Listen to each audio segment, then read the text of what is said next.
Question number 5. Brahma Limited has 3 departments and submits the following information. Purchase दे रखी है sir, units में दे रखी है तीनों डिपार्टमेंट की। डिपार्टमेंट ए में हमने परचेज करी है 5000 यूनिट, डिपार्टमेंट बी में परचेज करी है 10,000 यूनिट, डिपार्टमेंट सी में परचेज करी है 15,000 यूनिट।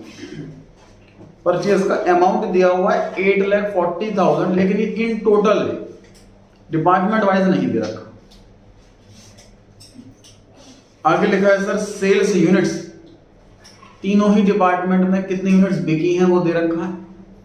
डिपार्टमेंट ए में 5,200, डिपार्टमेंट बी में 9,800 और डिपार्टमेंट सी में 15,300। उसके नेक्स्ट लाइन में सेलिंग प्राइस भी दे रखा कि एक यूनिट कितने रुपए से बिक रही है। डिपार्टमेंट ए में 40, बी में 45 और सी में 50। यू आर रिक्वायर्ड, उसके बाद सॉरी क्लोजिंग स्टॉक भी दिया हुआ है कि यूनिट्स में 400 यूनिट डिपार्टमेंट ए में बचा हुआ है, 600 यूनिट डिपार्टमेंट बी में और 700 यूनिट डिपार्टमेंट सी में।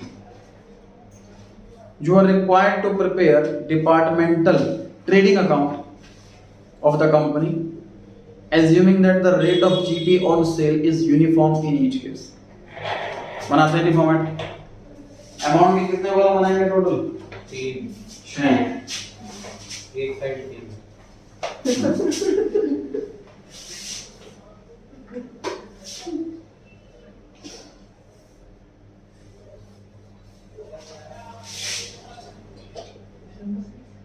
इसमें मैं आपकी हेल्प करूंगा सेल्स निकालने में, बाकी सब आप हेल्प करेंगे।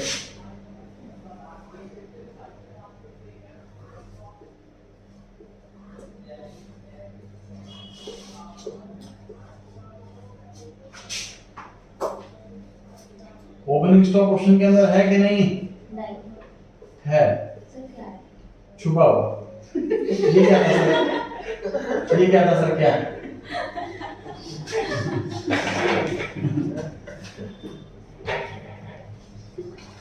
कितना है ऐसे पूछो।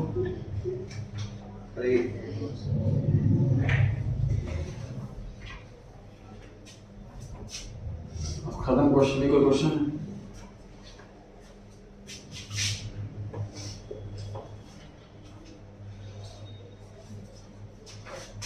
Department A B C, heading है departmental trading account.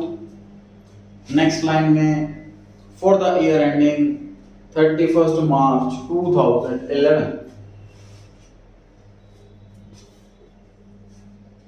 Top corners पे डेबिट क्रेडिट और पर्टिकुलर्स भी लिखेंगे दोनों साइड।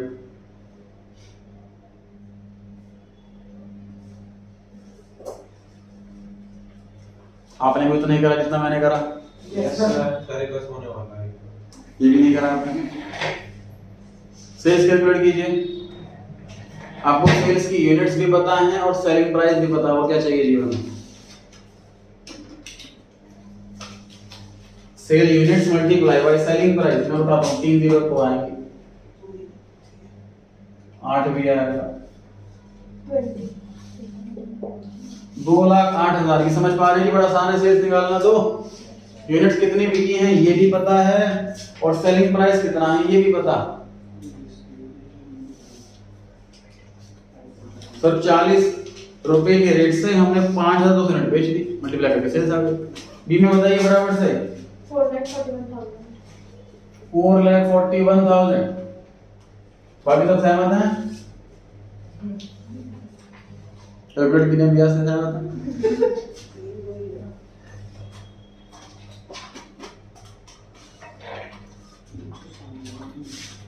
सही है सर। सी डिपार्टमेंट का पता? 7,65,000। बाकी सब सहमत हैं? Yes sir. ये तो मैंने बता दी सेल। कोई बाकी बताओ। क्लोजिंग स्टॉक पूरा कंप्लीट करना है इसको, पूरा क्या बताना है, कंप्लीट करना है। ओपनिंग स्टॉक कहाँ है सर? पहले दिन नहीं कर। चलो ओपनिंग स्टॉक छोड़ो अभी, बाकी तो बताओ। सर क्लोजिंग स्टॉक तो दिया ही हुआ। यूनिट्स है वो, अकाउंटेंट यूनिट्स में रिकॉर्ड नहीं करता कभी। तो इसी रेट से निकल जाएगी सर। हाँ जी, परचेज में निकल जाएगी परचेज कैसे निकालेंगे बताइए? इसी रेट से। किस रेट से? सेलिंग प्राइस के रेट से परचेज कैसे निकाल सकते हैं? 5000 और जितना अमाउंट है वो हाँ जी, टोटल परचेज दे रखी है और यूनिट्स बता रखी है। हाँ जी, लेकिन ये थोड़ा ना कि हर एक यूनिट बराबर पैसों की होगी। जैसे सेलिंग प्राइस देखिए, पहले वाले में 40 रुपए का रेट है, दूसरे में सेलिंग प्राइस 45 है, अगले में सेलिंग प्राइस 50। सबका सेलिंग प्राइस अगर अलग है तो कॉस्ट प्राइस भी तो अलग ही होगी। क्या लगता है आपको कैसे निकाल सकते हैं?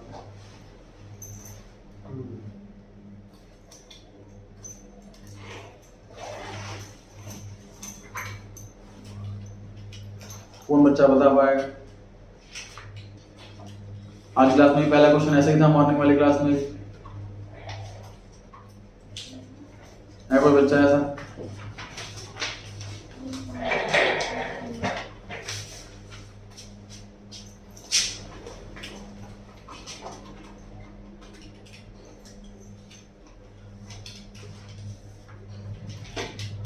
ध्यान से देखिए जी बोर्ड पर।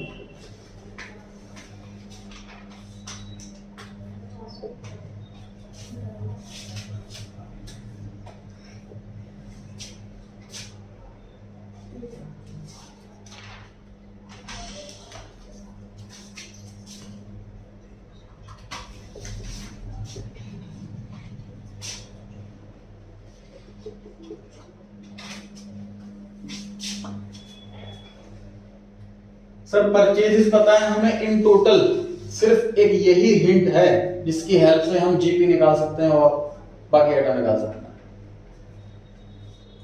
जो परचेजेस है वो हमें इन टोटल पता है और यूनिट्स पता है हर एक की, लेकिन इंडिविजुअली हमें प्राइस नहीं पता। अब मैं क्या कर रहा हूं, मैं सेल्स यूनिट्स चेंज कर रहा हूं वर्किंग नोट में। मैं ये मान रहा हूं कि जितने यूनिट्स परचेज करी उतनी ही बिकी। वो देखते हैं क्या निकलेगा इससे।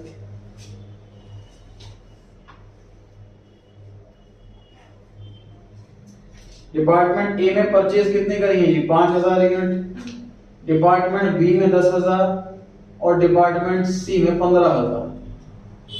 सेलिंग प्राइस कितना है? 40, 45 और 50। समझना है तो पूछ लें, किताबें ना काटें। टोटल बताइए कितना है?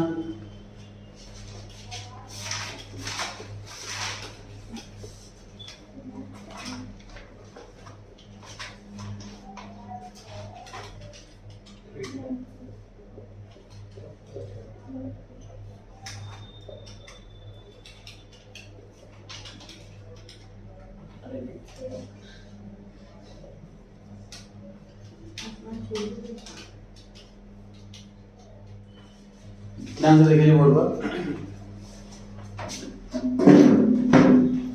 हम वर्किंग में क्या कर रहे हैं, हम 2 मिनट के लिए ये मान रहे हैं कि सर हमने जितनी ही यूनिट्स खरीदी हैं फॉर एग्जांपल उतने ही बेचते। मतलब क्वेश्चन में ना तो ओपनिंग स्टॉक है ना क्लोजिंग स्टॉक है, ऐसा मान लेते हैं वर्किंग नोट में। तो हमारी सेल्स कितनी आती, हमने कितनी यूनिट्स खरीदी हैं ये बात पता है, सेलिंग प्राइस कितना है ये बात भी पता है, तो सेल्स कितनी आती ना हमारी, पक्की बात है।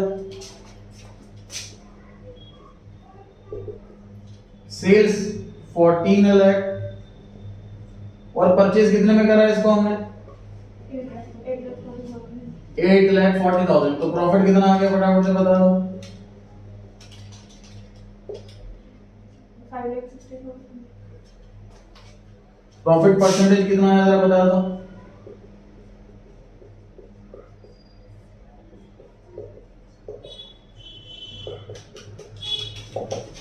$5,60,000 डिवाइड बाय 14 लाख इनटू 100 कितना? 40%। जी भी निकाल दिया हमने। दोबारा समझो फटाफट से। देखो नॉर्मल क्वेश्चन से अलग है, तभी हमारे सिलेबस के अंदर सेपरेट चैप्टर है। बिल्कुल सेम होता तो फिर चैप्टर क्यों बनता, नया कॉन्सेप्ट क्यों सीखते। तो अगर कुछ डिफिकल्ट लग रहा है तो ये सोच के चलो कुछ नया सीखने को मिल रहा है। क्वेश्चन में सर परचेज की हमारे पास देखो प्रैक्टिकल लाइफ में ऐसा होगा कि आधी अधूरी इन्फॉर्मेशन हमारे पास है, कुछ मिसिंग निकालना है, तो वहीं हमारा माइंड कितना चल पा रहा है। जॉब हर एक ग्रेजुएट की लग जाती है अच्छे से, चाहे 10,000 की लगे, चाहे 20,000 की लगे, चाहे 30,000 की लगे। ग्रेजुएट लाखों की सैलरी भी ले रहे हैं और 20-25 हज़ार में भी धक्के खा रहे हैं। तो यही आपको जब टास्क दिया जाए प्रैक्टिकल लाइफ में, तो उसको कैसे टेक ओवर, कैसे हैंडल कर रहे हैं, कैसे टैकल कर रहे हैं, सब चीज़ इसी पर डिपेंड। तो हम लोग अभी जो क्वेश्चन आ रहे हैं, ये जॉब के बाद ये टास्क है, तो उसको फेस हम किस तरीके से कर रहे हैं, ये चीज़ बहुत मैटर करती है। लेकिन इस क्वेश्चन में क्या सीख रहे हैं हमने कि सर हमें परचेज इन टोटल गिवन है एंड और यूनिट्स गिवन है इंडिविजुअली। डिपार्टमेंट ए में इतनी यूनिट्स खरीदी, बी में इतनी खरीदी, सी में इतनी खरीदी। सिर्फ यूनिट्स गिवन है, रुपीस गिवन नहीं। रुपीस में भी गिवन होता तो वो क्वेश्चन बहुत इजीली हो जाता। सेल्स की यूनिट्स अलग हैं, सेल्स और सेलिंग प्राइस भी दे रखा हमें इंडिविजुअली। हम क्या कर रहे हैं, जीपी कैसे निकाल रहे हैं, हम ये एज्यूम कर रहे हैं कि जितनी यूनिट्स खरीदी थी उतनी ही बेचते अगर, तो कितनी सेल्स आती, तो कितना प्रॉफिट आता। तो हमने सेल्स की units according to purchase units ले, यूनिट्स नहीं है परचेज वाली, सेलिंग प्राइस लिया है, तो ये सेल्स आ गई। 14 लाख की सेल, 8,40,000 की परचेज, 560 का प्रॉफिट, तो 40%। तो उससे हमने ये आइडिया लगा लिया कि सर हमारा जो जीपी का जो रेट है वो 40% का रेट। अब हमें सेल्स पता, सेल्स का 40% निकालो, जीपी आ गई। नोट कीजिए। सर ये तो हमने कर लेंगे यहाँ पे तो कि ये तो हमने अज्यूम किया ना कि इतनी सेल्स आती, अगर ऐसा हुआ इतनी यूनिट्स बिकी होती तो, पर लेकिन ऐसा हुआ थोड़ी ना, सच्ची में। बाकी नोट करता जाता हूँ। तो उनका डाउट ये है कि सर ये अजम्पशन पे जो जीपी आया है, तो ये अजम्पशन वाले, इमेजिनरी वाले जीपी को एक्चुअल जीपी कैसे ट्रीट कर सकते हैं। ये जो इमेजिनरी जीपी आया है, इमेजिनरी सेल पर जो आया है, इसको हम एक्चुअल जीपी कैसे ट्रीट कर सकते हैं, ये डाउट है इनका। देखिए, हमने इमेजिनेशन सिर्फ क्वांटिटी घटाई बढ़ाई है, हमने इमेजिनेशन में कोई प्राइस चेंज नहीं करा। समझ पा रहे हैं। अगर यूनिट्स 1000 बिके या यूनिट्स 20 बिके, आप बताइए कि जीपी रेट बदल जाता? नहीं बदलता। तो हमने तो जीपी रेट निकाला, हम ये नहीं कह रहे कि जो 560 का जीपी आया ये करेक्ट जीपी आया, हम ये नहीं कह रहे, क्योंकि यूनिट्स इमेजिनरी है। लेकिन जीपी का जो रेट है 40%, चाहे मैं 1 यूनिट बेचूं, चाहे 100 बेचूं, चाहे 1000 बेचूं, जीपी का रेट तो वही रहता। इसलिए इसको हम एक्चुअल रेट कर सकते हैं इस इमेजिनरी परसेंटेज। चलो सर, हम मान ले कि ट्रेड कर सकते हैं, करेक्ट। लेकिन इसमें तो क्लोजिंग स्टॉक भी बचा हुआ है, फिर तो बचना ही नहीं चाहिए। जब हमारी सारी चीजें सेल होगी तो अगर क्लोजिंग स्टॉक ट्रीट करके तो जीपी रेट निकल नहीं सकता था ना। हमने क्या करा, हमने सेल्स की यूनिट्स ऐसा माना कि जितनी खरीदी उतनी ही बेची थी, तो हमारा जीपी रेट क्या आता, इससे हमने रेट निकाल लिया। सिर्फ जीपी का रेट निकाल करके हम अपने मेन आंसर में हेल्प करेंगे इसको। क्लोजिंग स्टॉक भी निकालेंगे हम, ओपनिंग स्टॉक भी निकालेंगे, सब कुछ करेंगे। फटाफट से बताएं जी जीपी कितना आ रहा है। आपको सेल्स का 40% कर देना है बस। 93,200 साइलेंट करें जी, कौन ना लाए। 83 सर। अच्छा 83,200 1,76,400 176,400 3 लाख तो जल्दी जल्दी कैसे कर रहे हो तुम? कर दिया सर पहले 3 लाख 6,000।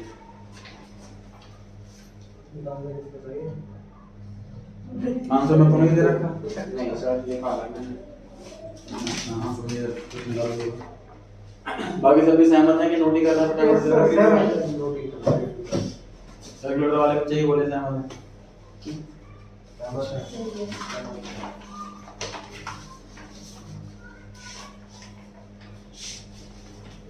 खरीदा आपने? ऐसा मत यूज कर सर, सॉरी अभी निकाल दीजिए। ये दिखाने के लिए रखा हुआ था। नहीं सर, बस वो भी यूज कर रही थी, अभी थोड़ा लेट हो गई इसलिए। तो कौन भी रखो इसे।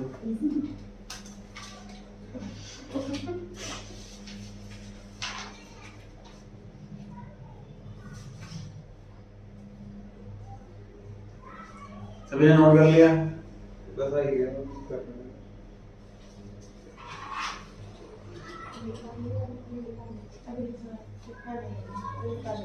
I am rubbing it. Yes sir.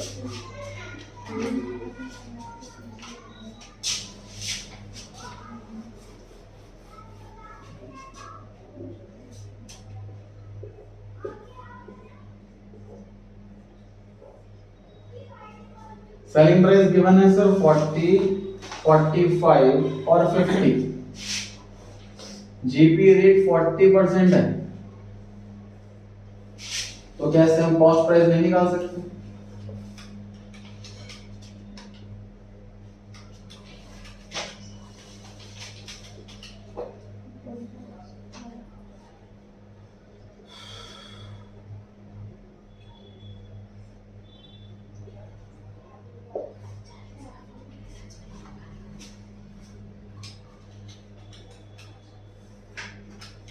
अगर सेलिंग प्राइस पता है और जीपी रेट पता, तो कैसे हम कॉस्ट प्राइस नहीं निकाल सकते? निकाल सकते हैं।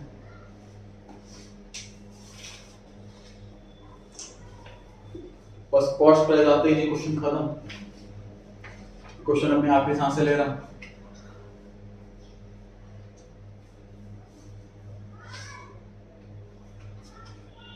खुद कैलकुलेट करो।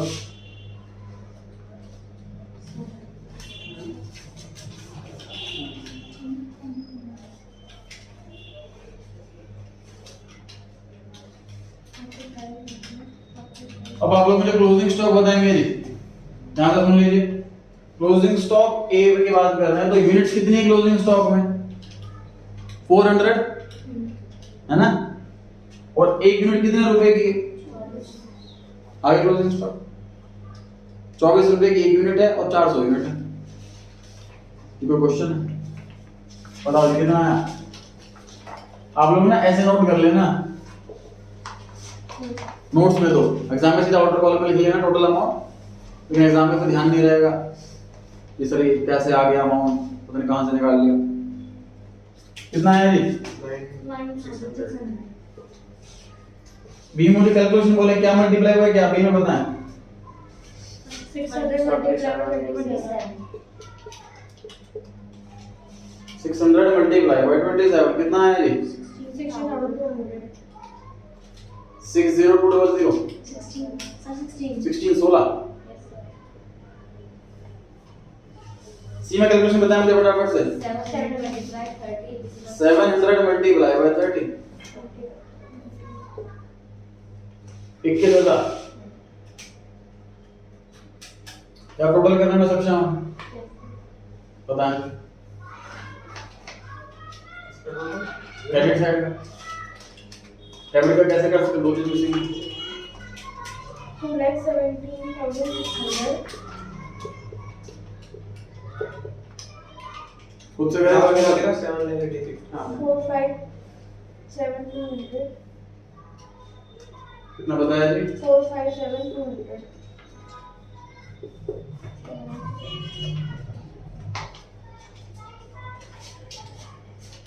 टोटल से डेबिट साइड का किए बिना हम जादू से लिख सकते हैं।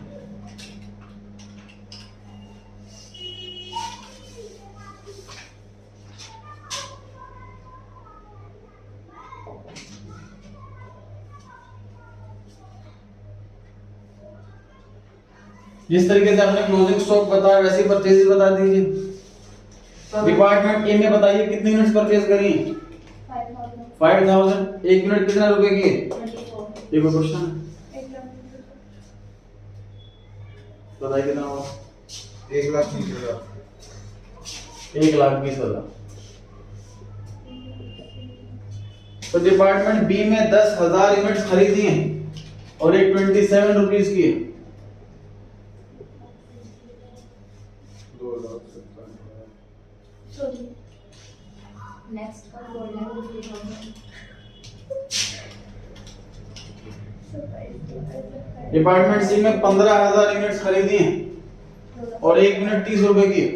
4,50,000। एक काम क्रॉस चेक करेंगे सर, तीनों टोटल परचेज का 840 आना चाहिए।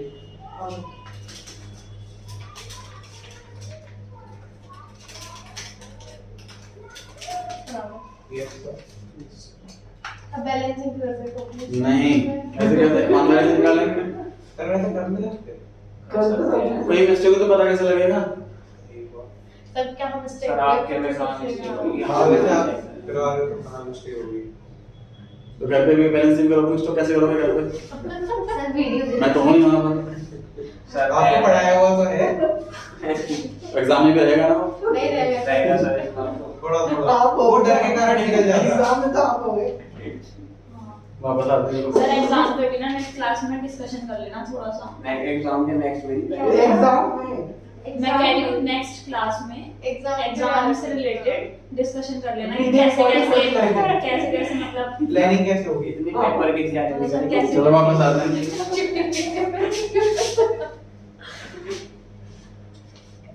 एक हम डेट अकाउंट बनाते हैं छोटा सा यूनिट्स के हिसाब से। ये मेन आंसर का पार्ट नहीं है। यहाँ से देखना डिपार्टमेंट ए की बात कर रहा हूँ। डिपार्टमेंट ए में हमने खरीदी है 5000 यूनिट। क्या समझना इस चीज को? ओपनिंग स्टॉक क्वेश्चन में बोला नहीं है बट फिर भी है, कैसे है ये देख रहे हैं। डिपार्टमेंट ए में हमने खरीदी है 5000 यूनिट्स, बेची कितने हैं? 5200। क्लोजिंग स्टॉक में कितने हैं? 400। ओपनिंग स्टॉक में पक्का होंगी, कितनी होंगी बोलो? 600। समझ पा रहे हैं कैसे opening stock Shivani? Opening 600 units है और एक यूनिट कितने रुपए की है? 14400। कितना आसान। बताओ चलो।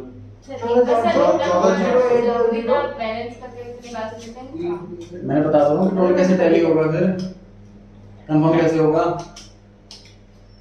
14400 10800। 3000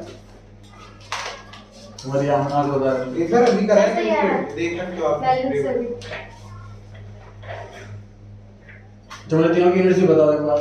ना आएगा। एक तो इसके 600, दूसरे के 400 और तीसरे के 1000। कौन सी यूनिट?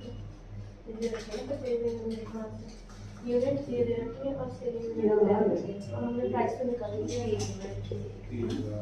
24 के रेट से, 27 के रेट से और 30 के रेट 30 के रेट। समझ पा रहे हैं बाकी सब भी? डिपार्टमेंट बी की बात करूं मैं तो खरीदी हैं 10,000 यूनिट्स, बेची हैं 9,800 और क्लोजिंग स्टॉक में हैं 600। तो यहाँ का टोटल आ रहा है 10,400। इसका मतलब पक्की बात है ओपनिंग स्टॉक में 400 यूनिट्स होंगे और एक यूनिट 27 रुपए की। ऐसे ही डिपार्टमेंट सी में इतना करने के बाद फिर टोटल करें डेबिट क्रेडिट में, देखो मैच कर रहा है तो सही पड़ा है सर बिल्कुल एकदम परफेक्ट। क्या परफेक्ट पड़ा है। 6 पे आए हैं। एक सेकंड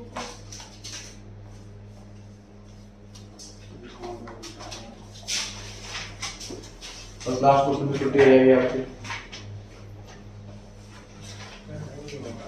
नेक्स्ट क्लास में क्वेश्चन नंबर 7 और 8 क्लास में कर रहा हूं। कोर्स भी बताओ।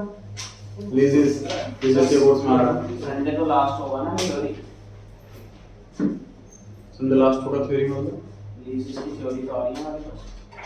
वो आपको चेक करना है किसी की नहीं theory सर से उसकी practical। नहीं लिखी हुई सर किताब फिजिक्स में। की थ्योरी आ रही है खाली। हाँ सर ओवरव्यू लिखा हुआ प्रैक्टिकल किसी कोर्स में आ रहा है? No sir. सुबह संडे बता दो सर सर सर संडे को मतलब वो क्लास सर हाँ खत्म करा दो सर। चलो एक दिन संडे ऐसी हाँ एक दिन संडे संडे को आएगा तो फ्राइडे को ही खत्म होगा ना। फ्राइडे 2 क्लासेस होती हैं हमारी। हाँ तो ये चैप्टर कब खत्म होएगा? फ्राइडे तो उसके अगले दिन प्लानिंग करनी है। फ्राइडे को खत्म हो जाएगा। कैसे हो? एक प्लानिंग क्लास भी रखें। हाँ हाँ, सर ये सबसे इम्पोर्टेंट है ये कोर्स तो सही नहीं है। ये चैप्टर फ्राइडे मॉर्निंग खत्म हो जाएगा। हाँ तो फिर फ्राइडे इवनिंग को प्लानिंग क्लास कर लेते हैं। हाँ। फ्राइडे संडे को थ्योरी तो कर लेते हैं। बेसिस की थ्योरी होगी ना। वो भी हो जाएगी। वो तो 15-20 मिनट में हो जाएगी बात। थ्योरी का फुगल मतलब आसानी से हो सर जाएगी एक अकाउंटिंग थ्योरी की क्लास करते हैं ना। थ्योरी की भी क्लास करते हैं ना। बहुत क्लासेस लगेंगी उसमें, बहुत सारी है। वो गूगल हो जाएगा 11 12 की सारी थ्योरी है। बीकॉम के कोर्स में 11 12 की सारी थ्योरी है। कोई थ्योरी बड़ी बोले सर। तो मतलब सर मैं 12th मतलब की फुल आनी है 12th के नोट्स पढ़ा था मैंने फ्राइडे इवनिंग में तो लीजिस कर लेंगे आधी क्लास, बाकी आधी क्लास प्लानिंग करूंगा। चलो ठीक है। Okay sir. आए से ना फ्राइडे इवनिंग पहले प्लानिंग है तो फिर लीजेस करती है। चलो थ्योरी तो पढ़ लेना, कॉन्सेप्ट काम आना है। कोई नहीं। चलिए 6 क्वेश्चन पढ़ते हैं। The following balances were extracted from the books of the company. You are required to prepare departmental, trading and general P&L. मतलब कंपनी का बनाना है P&L, तो डिपार्टमेंट वाइज नहीं होगा, और डिपार्टमेंट वाइज बनाना है वो ट्रेडिंग नोट बनाना है। डिपार्टमेंट ए और बी दो ही डिपार्टमेंट है, छोटा क्वेश्चन, 3 की जगह 2 कॉलम बनेंगे, अमाउंट के डेबिट 2 क्रेडिट, फिर हो जाएगी।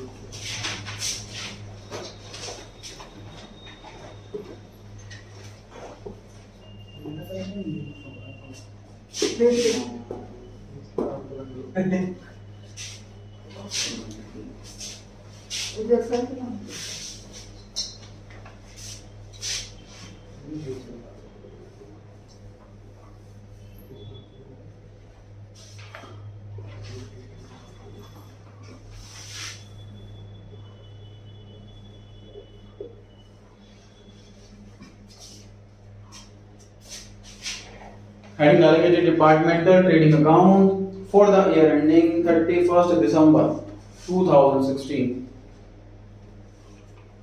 टॉप कॉर्नर्स पर debit credit, particulars department A rupees, particulars department B rupees.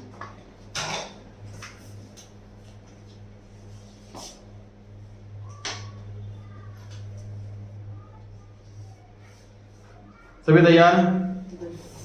Opening stock लिख लीजिए।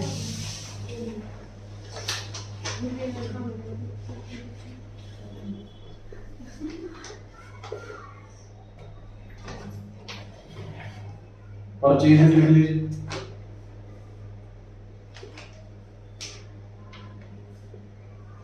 सो इतनी आसानी से कैसे लिखते हैं?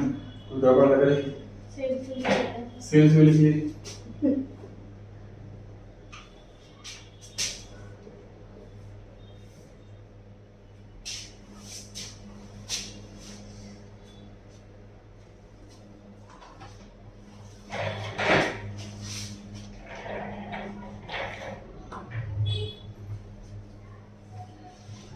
इसके बाद लिखा हुआ है general expenses incurred for both the departments were 7,50,000। Common expenses है, ये जनरल P&L अकाउंट में है, ट्रेडिंग में नहीं है। You are supplied with the following information. पहला, closing stock of department A is 6 lakh. Closing stock मिल गई, बी का तो रहेगा। Point number second, closing stock of department B rupees 12 lakh। closing stock department B का मिल गया। बताओ जी, जीपी कोई क्वेश्चन? ऐसे क्वेश्चन तो छोड़ आओ ना। सर ये 1,20,000 दे रखा है। आगे पढ़ाएंगे जनरल P&L जब सेकंड पार्ट करेंगे क्वेश्चन का, जनरल तो सर फिर इसे वो नहीं आएगा। अब इसे कंप्लीट करो, फिर P&L में बात करेंगे। बिना पढ़ाए आपको वापस नहीं भेजूंगा। सर हम नहीं जा रहे ऐसे भी, पर यहाँ पे वो जाएगा।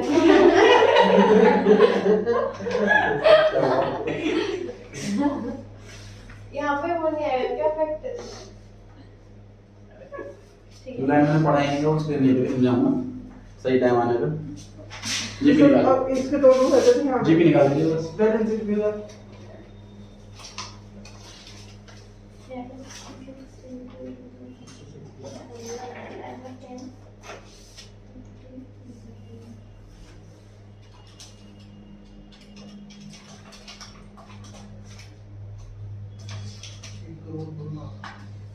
सही कराओ।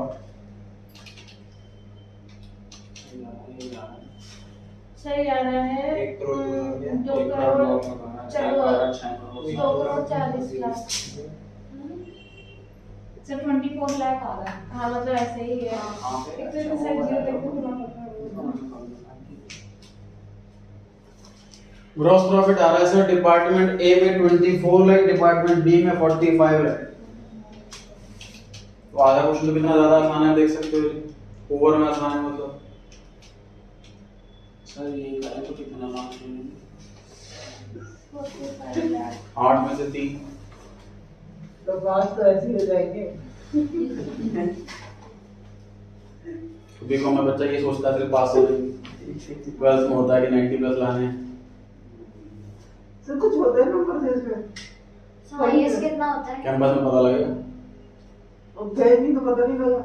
तो जाने के बाद फिर पीछे वापस पेपर दोगे फर्स्ट ईयर का।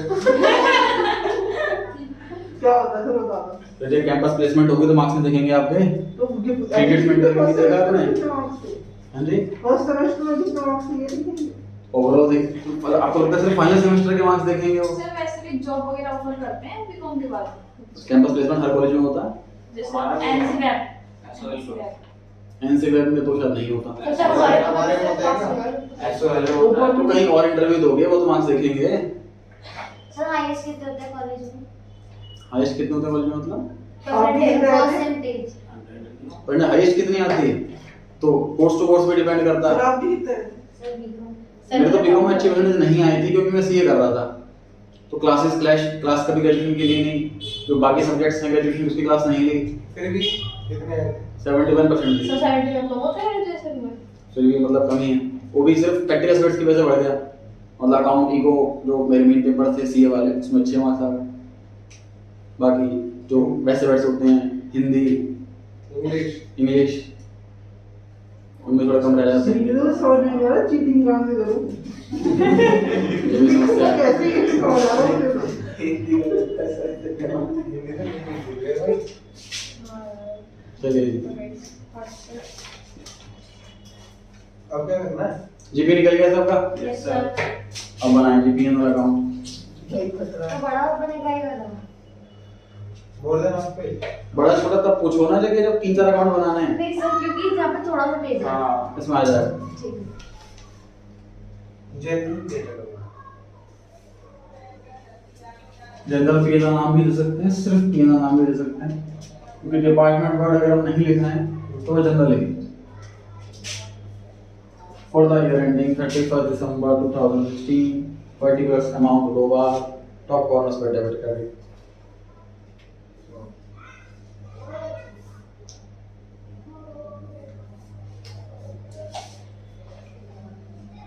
कैंपस में अगर अकाउंटिंग फील्ड में जॉब लग रही है तो अकाउंट्स के मार्क्स ज़्यादा ध्यान से देखेंगे। मार्केटिंग फील्ड में लग रही है तो मार्केटिंग सब्जेक्ट आपने लिया तो उसके मार्क्स आप देखेंगे, ओवरऑल देखेंगे। सर मैं तो ऑप्शन ही दिया मार्केटिंग। फर्स्ट सेमेस्टर में नहीं आता, अगले सेमेस्टर में आता। जब भी ऑप्शन आया तो प्रैक्टिकल सब्जेक्ट चूज करना क्योंकि थ्योरी में मार्क्स कम आते हैं। सर हम आपके पास आ जाएंगे। आप बताओ। बाकी मैं तो बता ही दूंगा, बाकी मैं जैसे नहीं भी पूछा आपने मेरे को अगर आप मान सकते हैं। प्रैक्टिकल जैसे कि cost accounting financial management practical subject हैं। थ्योरी में मार्केटिंग पर सर जो पढ़ते हो तो उनके फायदा है ना, जो हमसे पढ़े प्रैक्टिकल सर आंसर ही नहीं आया। मतलब थ्योरी में जनरली ये होता है कि पढ़ना तो आपको पड़ेगा, जब प्रैक्टिकल थ्योरी में पढ़ना तो पड़ेगा, बिना पढ़े तो किसी में बात नहीं होगी। प्रैक्टिकल सब्जेक्ट में होता है कि मान लो क्वेश्चन 15 नंबर है, आपने पूरा आंसर सॉल्व करा तो 15 से 15 देने पड़ेंगे ना उसको। थ्योरी में होता है 15 मार्क्स का क्वेश्चन आपने 3 पेज भर दिए तो भी टीचर के हाथ में उसे फेल करना तो 4-5 नंबर दे देगा। वो तो वो 3 लाइनें भरती है बस। 15 नंबर के क्वेश्चन में भी 3 ही लाइनें भरती है बस। 3 लाइनें 3 पेज भरने वाला है। बीकॉम में तो बल्कि ऐसे कहते हैं कि टीचर एग्जामिनर पेपर तोलते हैं, जितना ज्यादा ग्राम है उसको ज्यादा मार्क्स। प्रैक्टिकल तो 20 में गाने बोल सकते हैं। थोड़े पैसे चलिए बाय ग्रॉस प्रॉफिट, तो जितना भी ग्रॉस प्रॉफिट होगा वो पीएनएल अकाउंट में जाएगा। डिपार्टमेंट ए का है 24 लाख और डिपार्टमेंट बी का है 45 लाख।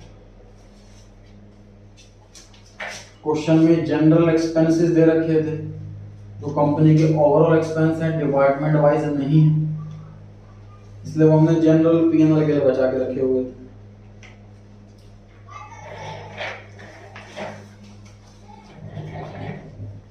दो मिनट को लगाएं इस पूरे क्वेश्चन में और आंसर में, जितना हमने अब तक कर लिया।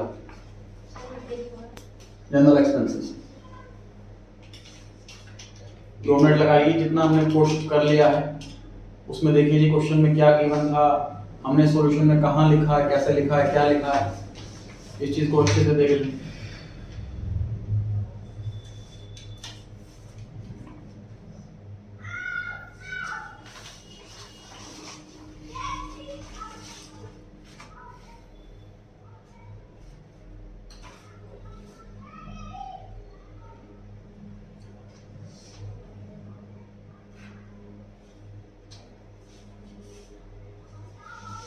तो department wise opening stock given है, परचेजेस गिवन है, सेल्स गिवन है, क्लोजिंग स्टॉक भी गिवन है, उससे जीपी आ गया। जीपी पी में जा रहा, एक्सपेंस दे रखे, एक्सपेंस लिख दिए। क्लियर है सबको यहाँ तक? अच्छा, याद कीजिए ब्रांच चैप्टर के अंदर हम स्टॉक रिजर्व 2 बार कैलकुलेट करते थे, ध्यान। ओपनिंग स्टॉक पे अलग, क्लोजिंग स्टॉक पे अलग। उसमें क्रेडिट साइड में कौन सा स्टॉक का लिखते थे? जो ओपनिंग था, ओपनिंग स्टॉक का। ओपनिंग स्टॉक का जो रिजर्व है उसे इनकम मान रहे हैं इस साल या नहीं मान रहे हैं, क्या लगता है आपको? मानते हैं। क्रेडिट साइड में इनकम तो आती है, हाँ। इनकम मान रहा है। रीजन क्या होता है? ओपनिंग स्टॉक साल पक्का बिक गया होगा, ओपनिंग स्टॉक साल पक्का बिक गया होगा, तो इनकम मान सकते हैं ना उसमें, इसलिए उसको लिखते हैं क्रेडिट साइड में। तो क्लोजिंग स्टॉक का रिजर्व होता है उसे अपनी इनकम नहीं मानते हैं क्योंकि वो साल बिका नहीं, इसलिए उसको लिखते हैं डेबिट साइड में। समझ में आ गई बात? तो बस ये वाला काम और करना है। By stock reserve opening department A और बी का, टू स्टॉक रिजर्व ब्रैकेट में क्लोजिंग डिपार्टमेंट ए और बी। सर माइनस भी तो हो सकते हैं। कर सकते हैं, ज्यादा कॉम्प्लिकेटेड हो जाएगा।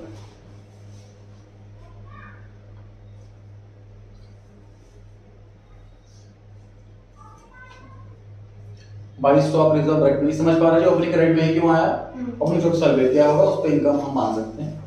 क्लोजिंग स्टॉक नहीं बिका, उसकी इनकम नहीं हुई।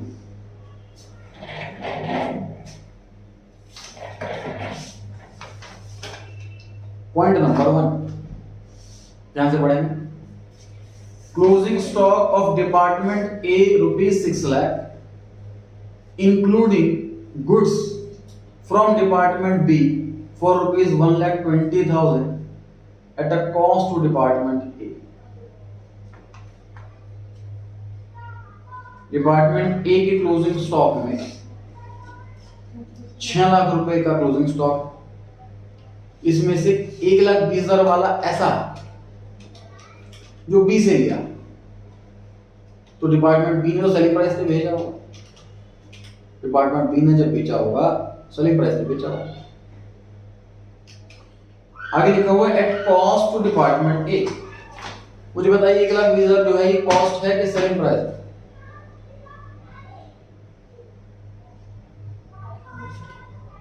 Selling price. मिक्स आंसर आ रहा है, कॉस्ट सेलिंग प्राइस, बाकी सब साइलेंट है। पढ़ें, इतना समझ पे आप आ रहा है, इस बेस पे आंसर दें। सेलिंग प्राइस देखिए डिपार्टमेंट बी ने, ध्यान से पढ़ेंगे, इस पॉइंट में जो 1,20,000 की गुड्स की बात हो रही है वो डिपार्टमेंट बी ने सेल करा ए को कॉस्ट टू ए, मतलब cost to the buyer, cost to the buyer selling price ही तो होता है। क्वेश्चन में कॉस्ट टू डिपार्टमेंट बी लिखा होता तो कॉस्ट होता ना, समझ पा रहे हैं? अगर सेलर की कॉस्ट कहा जाए तो ही तो वो कॉस्ट है, अगर कॉस्ट टू बायर कहा जाए तो वो तो सेल है। समझ पा रहे हैं? तो ए के क्लोजिंग स्टॉक में बी की अर्निंग होगी, वो बी की अर्निंग हो गई, वो कितना अमाउंट? इसमें प्रॉफिट जुड़ा हुआ है डिपार्टमेंट बी का, डिपार्टमेंट बी का जीपी रेट क्या नहीं निकाल सकते आप? डिपार्टमेंट बी का सर जीपी है 45 लाख और डिपार्टमेंट बी में सेल है 90 लाख, 50%।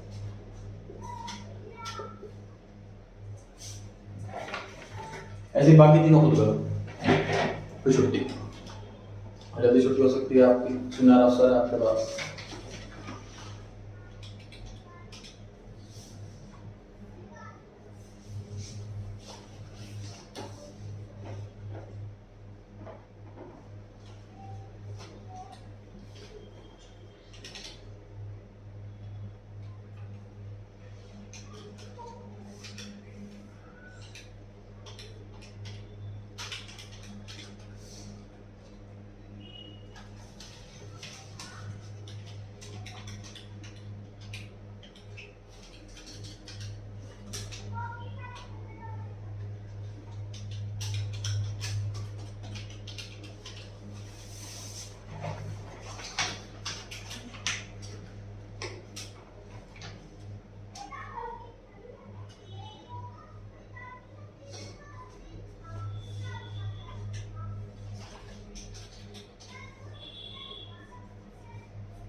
वैसे आंसर में क्या एक्सचेंज कर रखा है, शायद ओपनिंग क्लोजिंग क्लोजिंग ओपनिंग।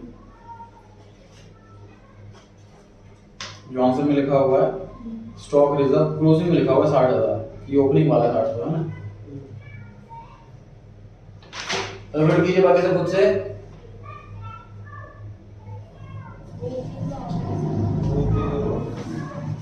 ये दोनों अमाउंट आ गए, जो वाला आगे दो। सेकंड पॉइंट में लिखा हुआ है कि क्लोजिंग स्टॉक जो डिपार्टमेंट बी का है 12 लाख रुपए, उसमें ऐसे कुछ जुड़े हुए हैं 1,80,000 के।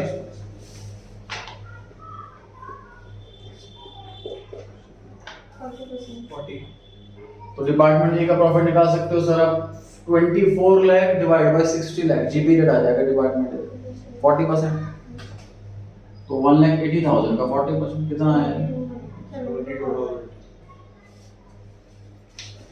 ये ओपनिंग स्टॉक है। आंसर में जरा करेक्शन कर लें, यहाँ क्लोजिंग लिखा है इसको ओपनिंग कर लें, जहाँ ओपनिंग लिखा है इसको क्लोजिंग कर लें।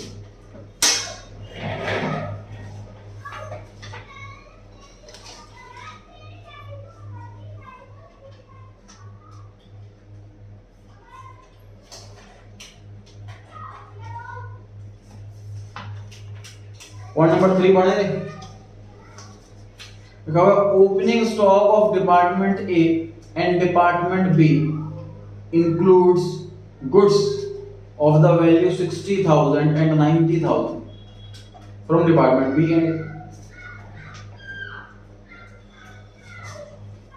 तो डिपार्टमेंट ए में जो 60,000 रुपए के गुड्स हैं, इसमें बी का प्रॉफिट जुड़ा हुआ होगा क्योंकि बी से लिए। जो ओपनिंग स्टॉक डिपार्टमेंट बी का 90,000 रुपीस का, वो डिपार्टमेंट ए से लिया होगा।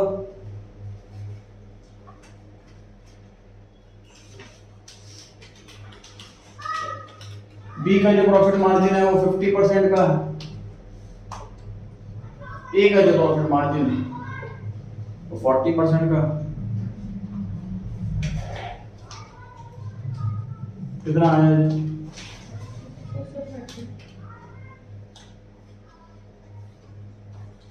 अब आप नेट प्रॉफिट निकालने में सक्षम हैं। तो ये लाइन कौन है? हाँ जी पता है, ये थर्ड की second line. Cost to the transferee department, transfer transfer करता, ट्रांसफरी इसको ट्रांसफर किया जाता। तो कॉस्ट में किएगा, ट्रांसफरी मतलब रिसीवर, रिसीवर के लिए कॉस्ट है, मतलब कॉस्ट टू बायर हो गया, सेलिंग प्राइस हो गया। 62 lakh 16,000 62 लाख आ रहा।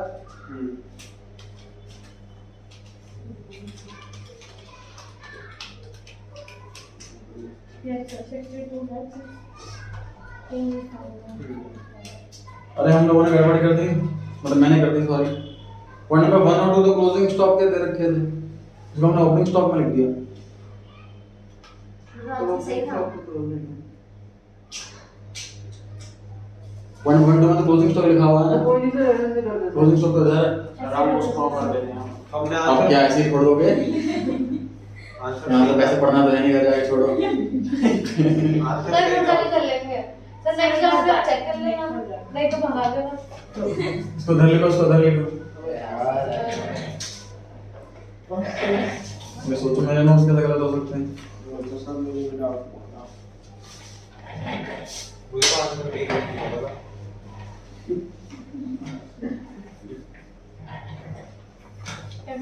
सर ऐसे एरो नहीं डालता। यहाँ से कट करके पेस्ट कर दीजिए इसको यहाँ, और इसको कट करके यहाँ पेस्ट कर दीजिए।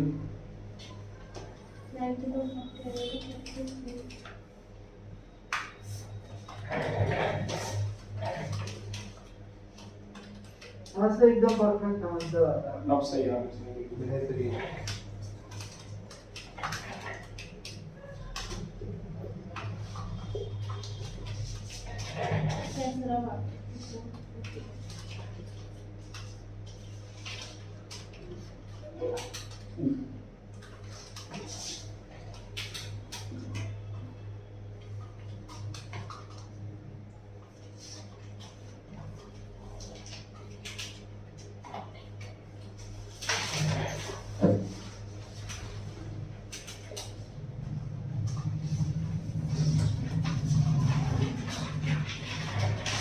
सही आ रहा है।